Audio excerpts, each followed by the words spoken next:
Hello दोस्तों, स्वागत है आपका एनसीईआरटी सॉल्यूशन पे। इस वीडियो में हम लोग आपको पूरा एनसीईआरटी बुक का सॉल्यूशन प्रोवाइड कराएंगे। क्लास टेंथ के सारे सब्जेक्ट का सॉल्यूशन प्रोवाइड कराएंगे। तो सबसे पहले हम लोग शुरू करेंगे मैथ से। मैथ में जो सबसे आपका पहला चैप्टर है उसका नाम है रियल नंबर। तो सबसे पहला हम लोग शुरुआत करते हैं रियल नंबर से। तो इस रियल नंबर चैप्टर में सबसे पहले हम लोग कुछ इसका बेसिक जानेंगे, जो कि आप पहले के क्लासेस में पढ़ चुके हैं। उसके बाद हम लोग आएंगे अपने सिलेबस पर 10th क्लास के। तो सबसे पहले हम लोग जानते हैं नंबर्स के बारे में।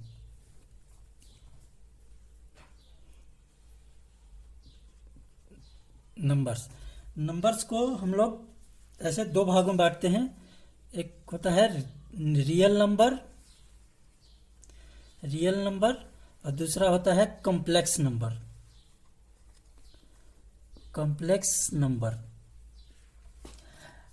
रियल नंबर जो होता है वो आप नंबर सिस्टम पे कोई भी नंबर जिसको p/q के फॉर्म में हम लोग रिप्रेजेंट कर सकते हैं, उसको हम लोग रियल नंबर बोलते हैं। और कॉम्प्लेक्स नंबर वो नंबर होता है जिसको हम लोग p/q के फॉर्म में रिप्रेजेंट नहीं कर सकते हैं, उसको हम लोग बोलते हैं कॉम्प्लेक्स नंबर। तो सबसे पहले रियल नंबर और कॉम्प्लेक्स नंबर कुछ एग्जांपल देख लेते हैं। कॉम्प्लेक्स नंबर का एग्जांपल होता है 4 + 3i। ये कॉम्प्लेक्स नंबर का एग्जांपल है। तो ये अभी हमें नहीं पढ़ना है कॉम्प्लेक्स नंबर, हमें मेन जो देखते हैं रियल नंबर में। तो रियल नंबर को भी हम लोग दो भागों में बांटते हैं। एक होता है रेशनल नंबर और दूसरा इसका पार्ट्स होता है इरेशनल नंबर।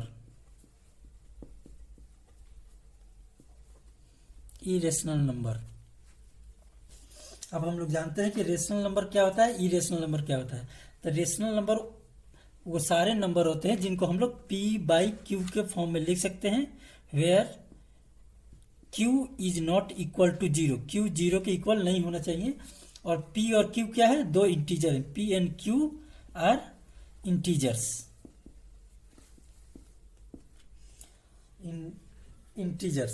नेक्स्ट है इरेशनल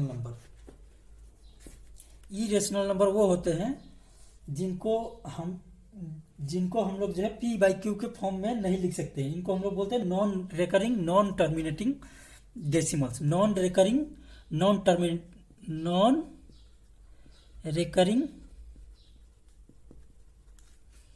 एंड नॉन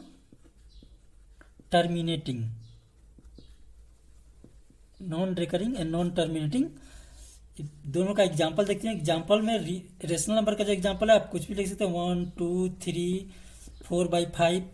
ये सब टर्मिनेटिंग और या तो टर्मिनेटिंग होंगे या फिर रिकरिंग होंगे। टर्मिनेटिंग वो जो एक संख्या के बाद एक डिजिट के बाद खत्म हो जाए, जैसे 4/5 है तो इसका वैल्यू क्या आ जाएगा डिजिट्स में 0.8।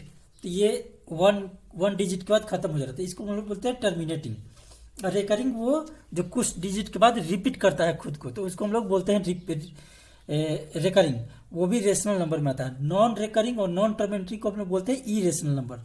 इसमें आता है आपका √3, √5, √7, ये सब आता है इरेशनल नंबर में। तो इसको हम लोग बोलते हैं नॉन टर्मिनेट। और पाई का भी वैल्यू जो होता है नॉन टर्मिनेटिंग होता है, इसलिए इसको हम लोग बोलते हैं इरेशनल नंबर। एक चीज और है, ये p and q are integer and both are coprime होते हैं। अब हम लोग आगे पढ़ेंगे को प्राइम नंबर क्या होते हैं। को प्राइम, तो इतना आपको समझ में है। उसके बाद हम लोग देखते हैं, अब आते हैं रेशनल नंबर पे, फुली कंसंट्रेट करते हैं रेशनल नंबर पे।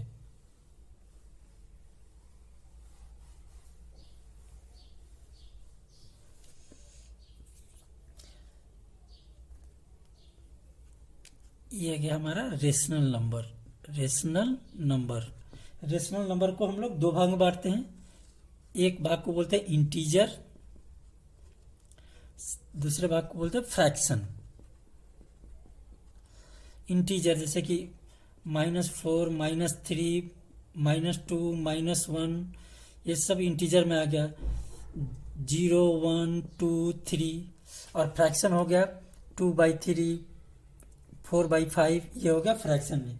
ये हो गया फ्रैक्शन नंबर और ये हो गया इंटीजर नंबर। अब हम लोग इंटीजर को, जो इंटीग्रल वैल्यू है, इसको भी हम लोग कई सारे भागों में बांटते हैं। जैसे सबसे पहला है होल नंबर, होल नंबर। दूसरा है नेचुरल नंबर, नेचुरल नंबर। उसके बाद आते हैं हम लोग इवन नंबर, इवन नंबर। और उसके बाद आते हैं हम लोग ऑड नंबर, ऑड नंबर। अब देखते हैं बारी बारी से कि ये सब क्या होते हैं। Even number, odd number, whole number और नेचुरल नंबर क्या होते हैं।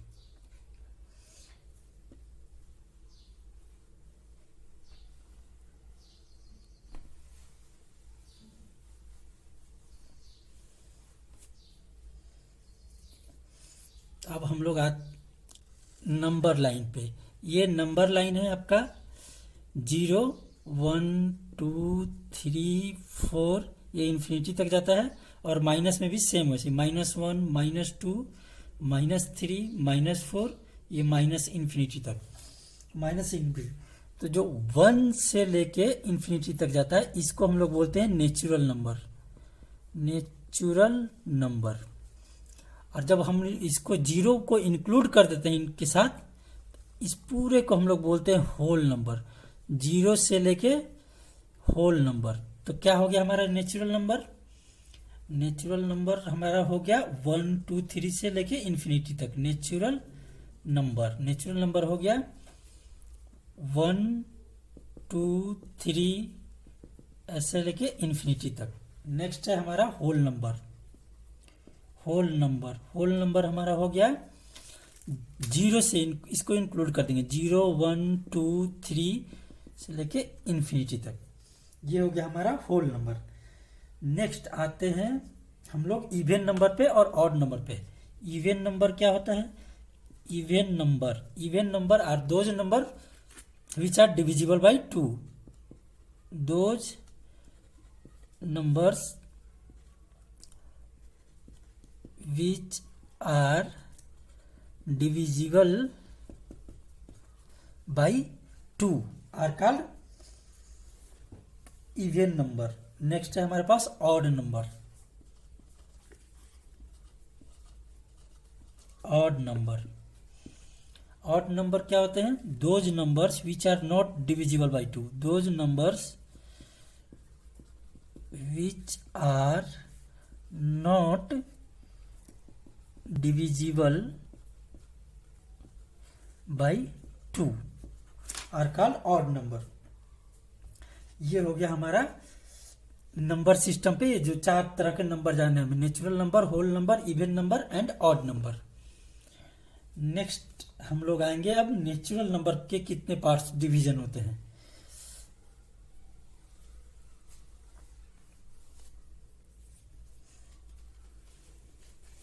तो नेचुरल नंबर को भी हम लोग 2 भागों में बांटते हैं।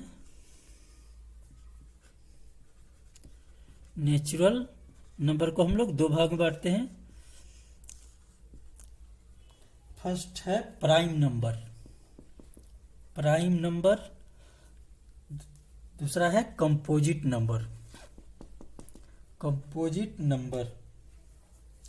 प्राइम नंबर जो होता है वो या तो 1 से डिविजिबल होगा या फिर अपने आप से डिविजिबल होगा और किसी से डिविजिबल नहीं होगा, उसको हम लोग बोलते हैं प्राइम नंबर। प्राइम नंबर क्या होता है? डिविजिबल बाई आइदर 1 और बाई इट्स सेल्फ। एग्जाम्पल लेते हैं इसका, प्राइम नंबर का। 2 1 से डिविजिबल होता है और 2 से डिविजिबल होता है। फिर 3 1 से डिविजिबल होता है और 3 से खुद से डिविजिबल होता है। नेक्स्ट 5 1 से डिविजिबल होता है, 5 से डिविजिबल होता है। सेम 7 11, ये हो गया प्राइम नंबर का एग्जांपल। नेक्स्ट आते हैं हम लोग कंपोजिट नंबर पे।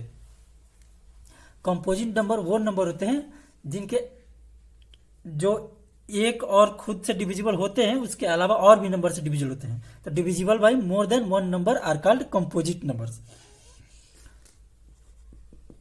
Divisible by more than one number. इसका एग्जाम्पल देखते हैं। 4, 6, जैसे 4 है 2 से डिविजिबल होता है, 1 से डिविजिबल होता है और फिर अपने आप से भी डिविजिबल होता है। सिमिलरली 6 है, 6 2 से भी डिविजिबल होता है, 3 से भी डिविजिबल होता है, अपने आप से भी डिविजिबल होता है, 1 से भी डिविजिबल होता है। उसके बाद 8, ये हो गया हमारे पास कंपोजिट नंबर। नेक्स्ट आता है कि वन क्या है। तो 1 जो है, ये आप नोट कर लेना कि 1 जो है, 1 is neither prime number nor composite number. Neither prime number nor composite number. 1 जो है ना तो प्राइम नंबर है ना ही कंपोजिट नंबर है।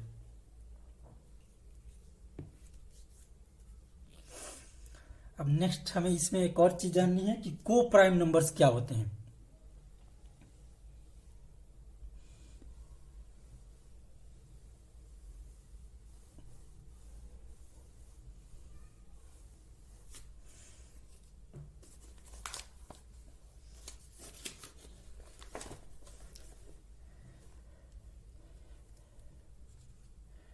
को प्राइम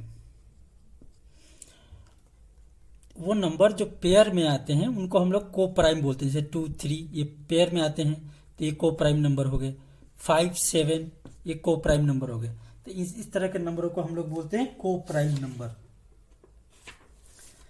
अब आते हैं हम लोग अपने सिलेबस पे कि हमें जो पढ़ना है अपने 10th क्लास के चैप्टर में। ये मैंने आपको इंट्रोडक्शन दिया ताकि अच्छे से ये चैप्टर समझ में आए। अब इसके बाद हम लोग आते हैं मेन अपने चैप्टर पे, रियल नंबर्स पे। रियल नंबर में हमें 2 मेन थ्योरी पढ़नी है। एक यूक्लिड डिवीजन लेमा, एक है हमें यूक्लिड डिवीजन लेमा पढ़नी है और दूसरा पढ़ने है फंडामेंटल थ्योरम ऑफ अर्थमेटिक्स। तो सबसे पहले हम लोग देखते हैं यूक्लिड डिवीजन लेमा क्या होता है, उसके बाद हम लोग फंडामेंटल थ्योरम ऑफ अर्थमेटिक्स देखेंगे नेक्स्ट वीडियो में।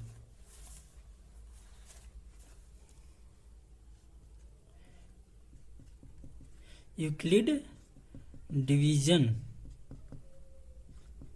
Lemma. Euclid division lemma, Euclid division lemma बहुत ही सिंपल थ्योरी है। ये कहता है कि कोई भी एक पॉजिटिव इंटीजर है given positive integer A and B, 2 positive integer है A and B, then there exist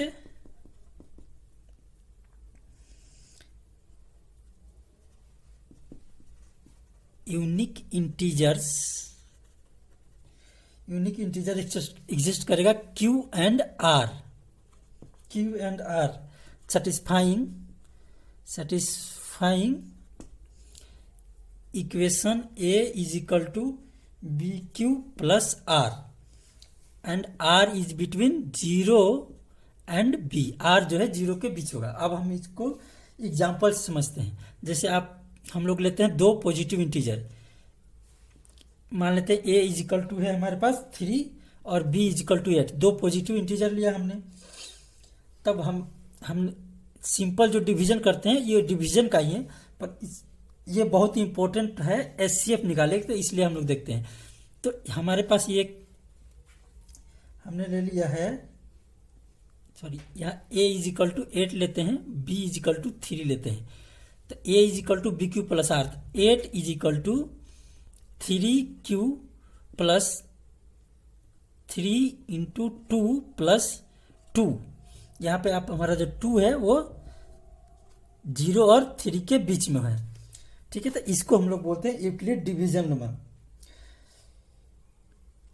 इसी टेक्निक से हम लोग एचसीएफ निकालना सीखेंगे कि एचसीएफ कैसे निकालते हैं कोई भी 2 नंबर का। तो ये है हमारा यूक्लिड डिवीजन। कोई भी 2 पॉजिटिव इंटीजर है ए और बी, तो then there exist unique integer Q and R. Q and R एक यूनिक इंटीजर एग्जिस्ट करेगा जो सेटिस्फाई करेगा इस इक्वेशन को, A is equal to B Q plus R, और आर का जो वैल्यू है वो 0 और बी के सिंपल डिवीजन टेक्निक जो है, जैसे आपके पास कोई भी नंबर है, जैसे मान लेते हैं 12 है, आप इसको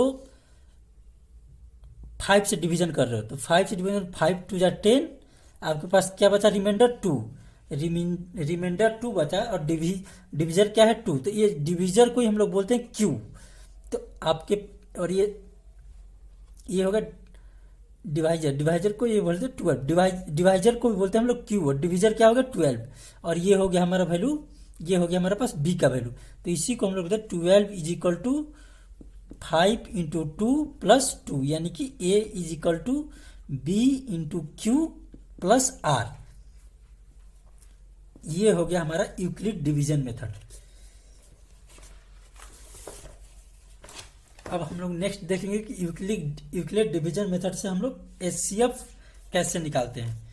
एचसीएफ निकालना सीखेंगे हम लोग यूक्लिड डिवीजन में। आप लोग 10th क्लास में हैं तो मुझे उम्मीद है कि एचसीएफ का मतलब पता होगा, हाईएस्ट कॉमन फैक्टर। तो सबसे पहले हम लोग देखते हैं कि यूक्लिड डिवीजन मेथड से एचसीएफ कैसे निकालते हैं। तो सबसे पहले हम लोग इसका स्टेप्स देखेंगे कि कौन कौन से स्टेप्स हैं निकालने का, उसके बाद हम लोग एग्जाम्पल लेके यूक्लिड डिवीजन मेथड का एचसीएफ निकालेंगे। तो सबसे जो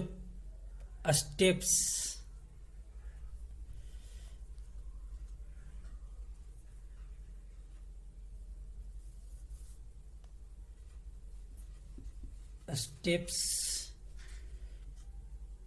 for finding HCF by Euclid division method है। यूक्लिड डिवीजन मेथड, तो स्टेप 1 है हमारे पास। स्टेप वन में क्या करेंगे कि अप्लाई करेंगे Euclid method, Euclid division lemma to A and B. हमारे पास दो नंबर है ए और बी जिनका हमें एचसीएफ निकालना है। तो हम लोग क्या करेंगे, सबसे पहले यूक्लिड डिवीजन लेमा लगाएंगे ए और बी पे, तो हमें दो नंबर मिलेंगे। We find number Q and R such that, कैसे, such that A is equal to B Q plus R, A is equal to B Q plus R. R का जो वैल्यू होगा वो 0 और बी के बीच में होगा हमेशा। हम लोग नेक्स्ट स्टेप देखते हैं, स्टेप 2। स्टेप 2 क्या होगा, if R is equal to 0, यदि आर 0 हो गया then B is the HCF, B is the HCF of A and B. A और बी का एचसीएफ जो है बी खुद ही हो जाएगा। हम लोग आगे एग्जांपल से देखेंगे ऐसे कैसे हो जाता है। अब नेक्स्ट कंडीशन इसमें, if R is not equal to 0, यदि आर 0 के इक्वल नहीं है तो क्या होगा, देन हम लोग क्या करेंगे, अप्लाई लगाएंगे फिर से यूक्लिड में, अप्लाई डिवीजन लेमा फिर से लगाएंगे हम लोग, lemma to B and R. अब की बार बी और आर पर डिवीजन लेमा लगाएंगे। तो इसको हम लोग बी और आर पर डिवीजन लेमा कैसे लाएंगे, बी और आर पर डिवीजन लेमा ऐसे लेंगे, B is equal to R into, अब की बार Q1 मान लेते हैं, Q1 प्लस R1, ये डिवीजन मेथड लगाएंगे। और स्टेप 3 क्या है हमारे पास, स्टेप 3 कंटिन्यू करेंगे इसी प्रोसेस को जब तक R का वैल्यू जो है, रिमाइंडर जो है 0 ना जाए। Continue the process till remainder is 0, जब तक रिमाइंडर 0 ना आ जाए तब तक हम इस प्रोसेस को कंटिन्यू करते रहेंगे। अब जब 0 रिमाइंडर आ जाएगा तो जो डिवीजर होगा, द डिवीजर जो होगा वही हमारा एचसीएफ हो जाएगा। Divisor at this stage is HCF, required HCF. जो डिवीजर होगा वही हमारा रिक्वायर्ड एचसीएफ होगा। अब हम लोग देखते हैं इसके कुछ एग्जाम्पल्स।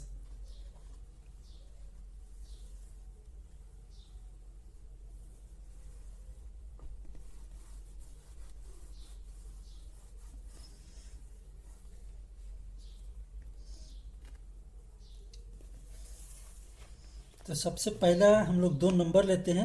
हम लोग क्या करते हैं, एग्जाम्पल लेते हैं। पहला example, find HCF. Find HCF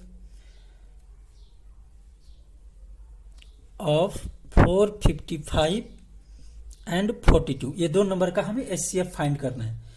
42, ये 42 है, ये 455, ये 2 नंबर का हमें एचसीएफ फाइंड करना है। तो by Euclid division method, by Euclid division method है, बाई यूक्लिड डिवीजन मेथड। तो सबसे पहले हम लोग क्या करेंगे कि ये 455 का लेना है, तो a इजिकल टू यहाँ पे क्या आ जाएगा 455 और b इजिकल टू क्या है 42। तो हम लोग यूक्लिड डिवीजन मेथड से जानते हैं, हमारे पास फॉर्मूला था a is equal to B Q plus R. तो यहाँ पे क्या हो जाएगा हमारा 455 is equal to B 42 into Q का वैल्यू हम लोग लेते हैं 10, तो 420 प्लस रिमाइंडर कितना आ जाएगा 35। हम लोग डिवाइड करके यहाँ देख सकते हैं साइड में 455 को डिवीजन करोगे 42 से, तो 1 बार में 42, रिमाइंडर क्या है कैरी हुआ 3, ऊपर से लेंगे 35। ये अब इससे डिवाइड नहीं होगा तो ये 0 उतार देंगे, तो ये हो जाएगा 42 इंटू 10, कोसेंट हो गया हमारा 10 प्लस 35 हो गया हमारा रिमाइंडर। अब रिमाइंडर का वैल्यू यहाँ 0 नहीं आया, तो फिर अब की बार हम क्या करेंगे कि नाउ कॉन्सिडर डिवीजर। अब की बार हम लोग डिवीजर क्या कंसीडर करेंगे 42 एंड रिमाइंडर 35। डिवीजर 42 और रिमाइंडर 35 को कंसीडर करेंगे। तो 42 को हम लोग ऐसे लिखेंगे 42 इज इक्वल टू 35 को से डिवाइड करेंगे तो 35 इंटू 1 प्लस हमारा रिमाइंडर क्या बच जाएगा 7। अब अगेन हम लोग कैरी करेंगे, कंसीडर करेंगे, again consider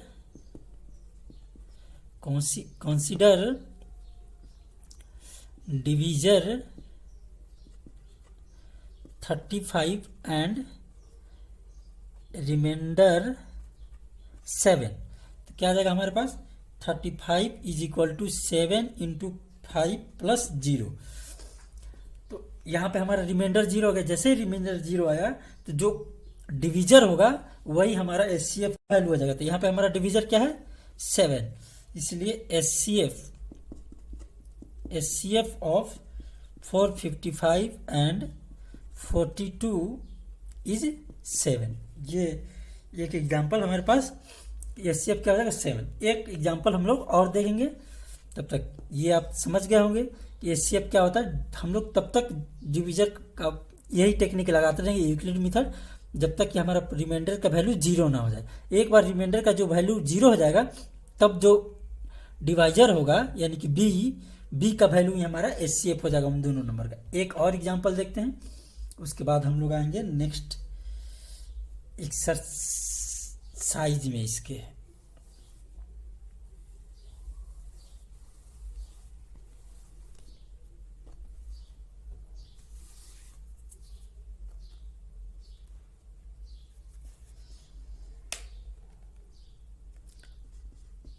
find HCF of 4052 and 12576। हमें एचसीएफ फाइंड करना है इन 2 नंबर का। तो हमारे पास 12576 है, तो हम लोग सबसे पहले क्या करेंगे कि 12576 ये इसको ए मान लेते हैं और 4052 को बी। तो हमें पता है यूक्लिड डिवीजन मेथड से ए इज इक्वल टू क्या होता है B Q plus R, where R in between 0 and B. तो यहां से हमारा क्या हो जाएगा 12576 इज इक्वल टू बी का वैल्यू क्या है 4052 और क्यू क्या आ जाएगा यहाँ पे क्यू का वैल्यू आ जाएगा 3। 4052 इंटू 3 से मल्टीप्लाई करेंगे और हमारा जो रिमाइंडर बचेगा वो बचेगा 420। अगेन रिमाइंडर जीरो नहीं है, तो अगेन इसमें हम लोग क्या करेंगे कि अब 4052 को कंसीडर करेंगे और 420 को कंसीडर करेंगे। तो 4052 इज इक्वल टू 420 इंटू 9 से मल्टीप्लाई करेंगे और रिमाइंडर हमारा यहाँ पे बच जाएगा 272। अगेन रिमाइंडर हमारा कुछ ना कुछ बच गया, तो फिर अगेन हम लोग कंसीडर करेंगे 420 और 272 को। तो यहाँ से आ जाएगा हमारा 420 is equal to 272 into 1 plus 148। Again हमारा रिमाइंडर बच गया, अगेन कंसीडर करेंगे इन दो वैल्यू को। तो हमारे पास क्या आ जाएगा 272 is equal to 148 into 1 plus 124। Again हमारा रिमाइंडर बच गया, तो अगेन इन दोनों वैल्यू को कंसीडर करेंगे। तो ये हमारे पास क्या आ जाएगा 148 is equal to 124 into 1 plus 24। Again हमारा रिमाइंडर 24 बच गया, तो अगेन इन दो वैल्यू को कंसीडर करेंगे। 124 is equal to 24 into 5 plus 4। Again remainder बच गया, फिर अगेन इन दोनों वैल्यू कंसीडर करेंगे। तो यहाँ से 24 is equal to 4 into 6 plus 0। अब आ गया हमारा रिमाइंडर 0। यहाँ से जो हमारा HCF का जो वैल्यू होगा वो डिविजर जो होता है वही HCF का वैल्यू हो जाता है। तो यहाँ से हमें क्या मिल गया HCF is equal to 4। HCF is equal to हमारा क्या हो गया 4। ये वैल्यू हो गया इन दोनों नंबर का HCF का।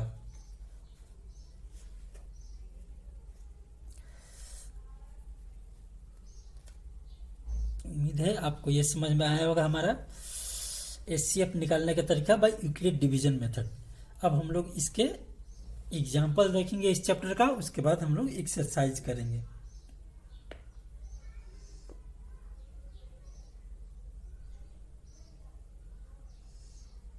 फर्स्ट वाला एग्जाम्पल तो हमने कर लिया अभी किया। सेकेंड जो एग्जाम्पल है इस चैप्टर में, so that every positive even integer is of the form 2q and that every positive odd integer of the form of 2q plus 1 where q is some integer। हमें show करना है so that every positive integer even integer is of the form 2q and that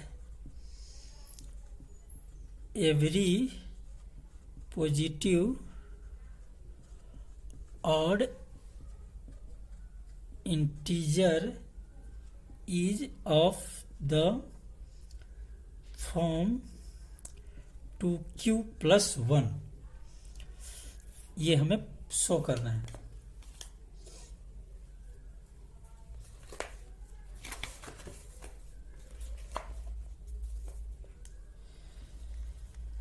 तो हम लोग यहाँ पे सबसे पहले करते हैं मान लेते हैं कि let A be any positive integer. हम लोग मान लेते हैं कि ए कोई एक पॉजिटिव इंटीजर है और बी का वैल्यू का and B is equal to B का वैल्यू है हमारे पास 2। तो यूक्लिड मेथड से बाई यूक्लिड मेथड हम लोग जानते हैं a is equal to B into Q plus R होता है। तो यहाँ पे क्या हो जाएगा a is equal to 2 into Q plus remainder R for some integer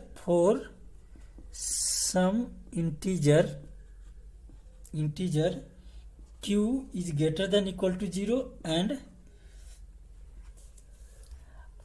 r is equal to 0 और r is equal to 1। क्योंकि r is equal to 0 1 हो, क्योंकि r का वैल्यू जो है b से छोटा होना चाहिए और 0 से बड़ा होना चाहिए। r is between 0 and 2। तो r का वैल्यू क्या हो सकता है 0 हो सकता है या फिर 1 हो सकता है। तो अगर r का वैल्यू 0 है तो a का वैल्यू क्या आ गया 2 इंटू क्यू। इफ r का वैल्यू 0 है, if r is equal to 1 then A का वैल्यू क्या हो गया 2q प्लस 1, 2q प्लस 1 की जी हो गया। अब यहां से हमें साफ साफ दिख रहा है कि ये 2q है तो एक इवन है, तो एक नंबर इवन है तो पक्का है कि उसका अगला वाला नंबर ऑड ही होता है, उसमें 1 ऐड करने पड़ता है। इसलिए if A is of the form 2q then A is an even. ये क्या हो गया, इवन हो गया, इवन इंटीजर। अब हम लोग जानते हैं कि पॉजिटिव इंटीजर या तो इवन हो सकता है या फिर ऑड हो सकता है। तो एक हमारे पास 2q इवन है तो ऑब्वियस सी बात है 2q प्लस 1 क्या होगा, ऑड होगा। तो a positive integer can be either even or odd, therefore 2q plus 1 is odd. 2q plus 1, 2q अगर इवन है तो 2q प्लस 1 इज ऑड।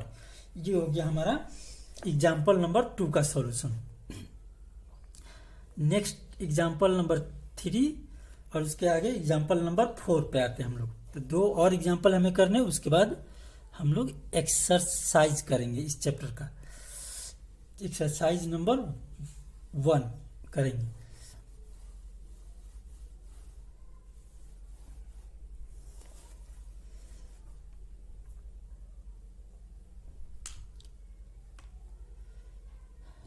तो एग्जाम्पल नंबर 3 जो हमारे पास है ये है कि show that any positive odd integer is of the form 4q plus 1 और 4q plus 3 where q is some integer. हमें शो करना है कि कोई भी पॉजिटिव ऑड इंटीजर या तो 4q प्लस 1 के फॉर्म में होगा या फिर 4q प्लस 3 के फॉर्म में होगा। तो हमें ये शो करना है कि कोई भी पॉजिटिव ऑड इंटीजर या तो 4q के फॉर्म में होगा या फिर 4q प्लस 3 के फॉर्म में होगा। तो सबसे पहले हम लोग क्या करेंगे, हम लोग ले लेते हैं टेक ए को एक पॉजिटिव इंटीजर मान लेते हैं, पॉजिटिव इंटीजर ए एक कोई पॉजिटिव इंटीजर लेते हैं एंड बी का वैल्यू क्या लेते हैं 4, क्योंकि हमें यहाँ 4 लेना है इसलिए बी का वैल्यू हमने 4 लिया। तो बी इज इक्वल टू 4। इसलिए हम लोग जानते हैं यूक्लिड डिवीजन मेथड हम लोग जानते हैं A is equal to B Q plus R, where R in between 0 and 4 होना चाहिए। यहाँ पे आर इन बिटवीन, तो इसलिए आर का वैल्यू क्या होना चाहिए 0 एंड बी। तो आर का वैल्यू क्या होना चाहिए 0 और 4 के बीच में होना चाहिए। तो आर का वैल्यू क्या हो सकता है, आर का वैल्यू हो सकता है 0 1 2 3, ये 3 वैल्यू हो सकते हैं। आर का हमारे पास 3 वैल्यू, तो हम लोग अलग अलग वैल्यू रखेंगे। If R is equal to 0, A का वैल्यू क्या हो जाएगा हमारे पास 4q, R is equal to 1, तो ए का वैल्यू क्या हो जाएगा यहाँ पे 4q plus 1, R is equal to हम लोग रख देंगे 2, ए का वैल्यू क्या हो जाएगा 4q प्लस 2, आर का वैल्यू हम लोग रखेंगे 3, तो ए का वैल्यू क्या हो जाएगा 4q प्लस 3। ये हमारे पास 3 वैल्यू हो गए।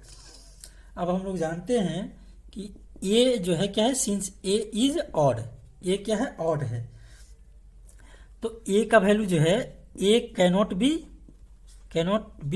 4q, क्योंकि अगर ए 4q है तो ये तो डिविजिबल है 2 से, 4q जो है 2 से डिविजिबल, और 4q प्लस 2 ए भी 2 से डिविजिबल है, 4q प्लस 2 ए भी 2 से डिविजिबल है, तो ये दोनों तो वैल्यू हो नहीं सकता।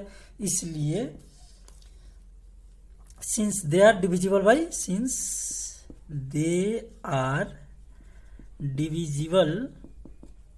बाई 2, दोनों 2 से डिविजिबल है, तो इसलिए ए का वैल्यू ये हो नहीं सकता। therefore odd integer is of the form 4q+1 और 4q+3। ये दो वैल्यू में हमारे पास हो सकते हैं इंटीजर, हमारे इंटीजर।